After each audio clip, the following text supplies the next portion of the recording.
Communiqué du Conseil des ministres du mercredi 26 mars 2025, le chef de l'État, son Excellence M. Bassirou Diomaye Diakhar Faye, a présidé ce mercredi 26 mars 2025 la réunion hebdomadaire du Conseil des ministres au Palais de la République. À l'entame de sa communication, le chef de l'État a exprimé sa tristesse suite au décès de Maître Cheikh Khoureyssi Ba. Le Sénégal perd un avocat de talent, une voix singulière du barreau, un homme de principe profondément attaché à la justice et aux libertés. Le président de la République a évoqué l'anniversaire de son accession à la magistrature suprême suite à la 3e alternance démocratique au Sénégal. En effet, le 24 mars 2024, le peuple sénégalais souverain l'a élu président de la République au premier tour avec 54,28% des suffrages exprimés. Cette confiance s'est confirmée avec la majorité parlementaire absolue de 130 députés accordés à la liste PASTEF conduite par le Premier ministre Ousmane Sonko aux élections législatives du 17 novembre 2024. Le chef de l'État a une fois de plus exprimé sa profonde gratitude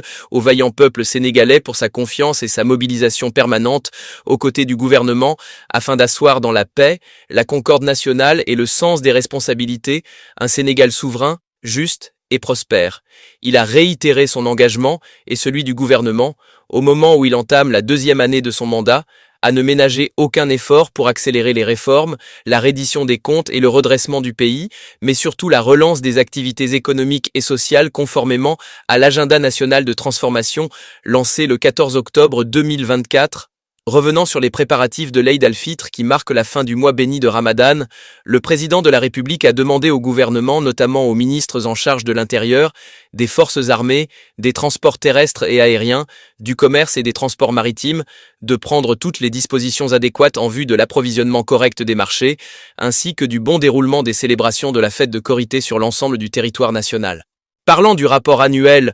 2023-2024 du médiateur de la République qu'il a reçu le jeudi 20 mars 2025, le chef de l'État a félicité à nouveau l'autorité indépendante pour le travail remarquable visant à protéger les droits des citoyens et usagers du service public, mais également à l'amélioration du fonctionnement et des performances des administrations. Il a demandé à chaque membre du gouvernement d'exploiter les recommandations contenues dans le rapport et de répondre systématiquement aux saisines, de désigner des référents du médiateur de la République dans chaque ministère et de veiller dans les régions et collectivités territoriales au cadre d'exercice des délégués du médiateur. Tirant les enseignements du rapport 2023-2024 du médiateur de la République, il a indiqué au gouvernement la nécessité d'accorder une attention spéciale à l'amélioration continue des conditions de détention en veillant à la prise en charge de la situation des enfants à besoins spéciaux. Le gouvernement s'attachera également à la régularisation de la situation administrative des agents et retraités concernés par les dossiers déjà traités par le médiateur de la République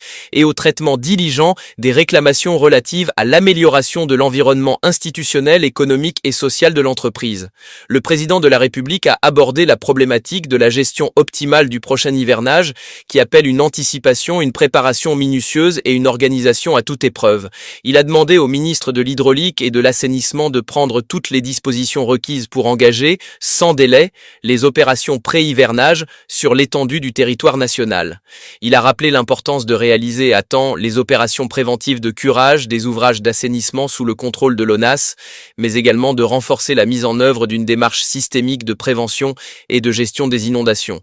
Dès lors, il est impératif de veiller au suivi du réseau hydrographique national avec les organismes de bassin, OMVS et OMVG, pour intégrer les prévisions de risque de crue dans la stratégie nationale de prévention et de gestion des inondations. Le chef de l'État a souligné l'urgence d'accorder une attention particulière à la finalisation des travaux prévus dans les projets et programmes de lutte contre les inondations, notamment dans les zones sensibles des départements de Keur-Massar, Keur-Massar Sud, Unité 3 Parcelles Assainies, et de Mbacké-Touba. Dans le même sillage, il a indiqué au ministre en charge des infrastructures l'impératif d'intensifier l'exécution du plan d'entretien et de réhabilitation des ouvrages de franchissement notamment dans les zones et sites vulnérables. Il a demandé au Premier ministre de tenir, courant avril 2025, un conseil interministériel sur la prévention des inondations et de relancer les actions de terrain du Comité national de prévention des inondations. Le Sénégal va célébrer, le 4 avril 2025, le 65e anniversaire de son accession à la souveraineté internationale, une occasion pour le président de la République d'insister sur le nécessaire consensus autour de la dénomination des infrastructures et espaces publics. Il a rappelé au gouvernement que les infrastructures routières, notamment les avenues, boulevards, rues, ainsi que les places et espaces publics de nos villes et communes doivent représenter des lieux symboliques de l'histoire du Sénégal et de l'Afrique. Ils doivent incarner la perpétuation de la mémoire collective sur les faits et personnalités qui ont marqué la vie de la nation, ainsi que l'intégration et l'unité du continent. Dans sa communication, le Premier ministre a fait le point sur le pilotage de l'agenda national de transformation systémique du Sénégal, en rappelant l'articulation parfaite à assurer entre les projets stratégiques et les dynamiques territoriales. Il s'est félicité des résultats satisfaisants des sessions de lancement thématique des projets et programmes qui sont de nature à garantir le succès de la coordination intersectorielle indispensable à l'approche filière et chaîne de valeur adoptée pour l'agenda Sénégal 2050. Il a insisté sur l'attention particulière à accorder aux projets dits catalytiques et ceux à mettre en œuvre rapidement. Le Premier ministre a ensuite exhorté les ministres à enclencher la phase opérationnelle en finalisant les feuilles de route du portefeuille de projets retenus à l'issue de ces sessions de lancement thématique et à ajuster sur cette base, au besoin, leur lettre de politique sectorielle LPS en perspective de la première loi de finances rectificative 2025. Dans ce cadre, il a fait part, dans le contexte actuel des finances publiques,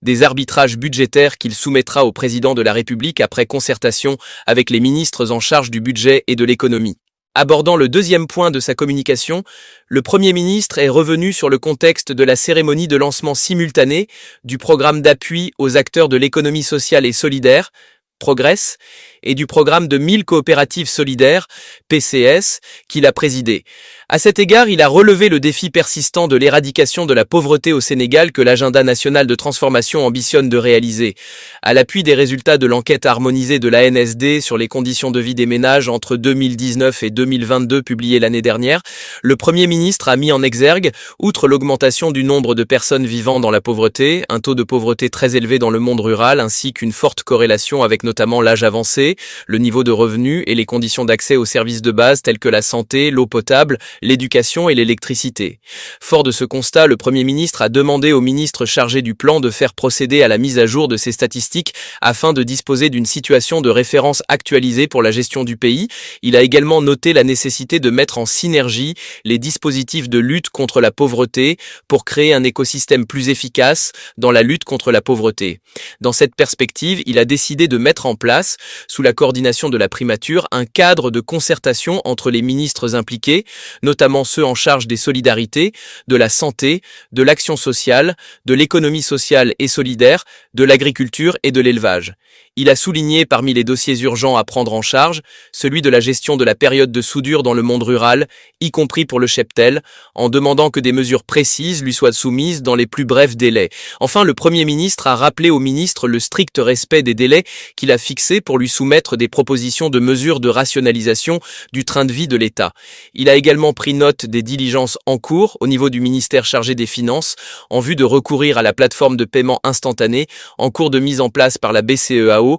pour le paiement des impôts et des droits de douane. Au titre des communications des ministres, le ministre de l'Énergie, du Pétrole et des Mines a fait une communication sur l'état de mise en œuvre du fonds d'appui et de péréquation pour les collectivités territoriales, l'état de mise en œuvre du fonds de réhabilitation des sites miniers et de carrières, l'état d'avancement du processus de mise en place d'un système déclaratif pour le recouvrement de la redevance minière. Le ministre de l'Industrie et du Commerce a fait le point sur l'approvisionnement du marché en denrées de première nécessité. Le ministre de l'Agriculture, de la Souveraineté alimentaire et de l'Élevage a fait une communication sur la situation de la campagne de commercialisation de l'arachide et le suivi de la campagne horticole. Au titre des mesures individuelles, le président de la République a pris les décisions suivantes. Au titre de la présidence de la République, M. Aboubacar Jamil Sané, titulaire d'une maîtrise en économie, est nommé président du conseil de surveillance de la délégation générale à l'entrepreneuriat rapide des femmes et des jeunes, DERFJ, poste vacant. Au titre de la primature, M. Mohamed Latsak Diop, docteur en sciences de l'information et de la communication, maître de conférences titulaire à l'école des bibliothécaires, archivistes et documentalistes, EBAD, est dénommé directeur des archives du Sénégal poste vacant, au titre du ministère de la Communication, des Télécommunications et du Numérique. Monsieur Mame Birame Wati, titulaire d'un diplôme d'études supérieures en communication et multimédia, journaliste, est nommé président du conseil d'administration de la Société sénégalaise de presse et de publication, Le Soleil, SSPP Le Soleil, poste vacant. Monsieur Biramé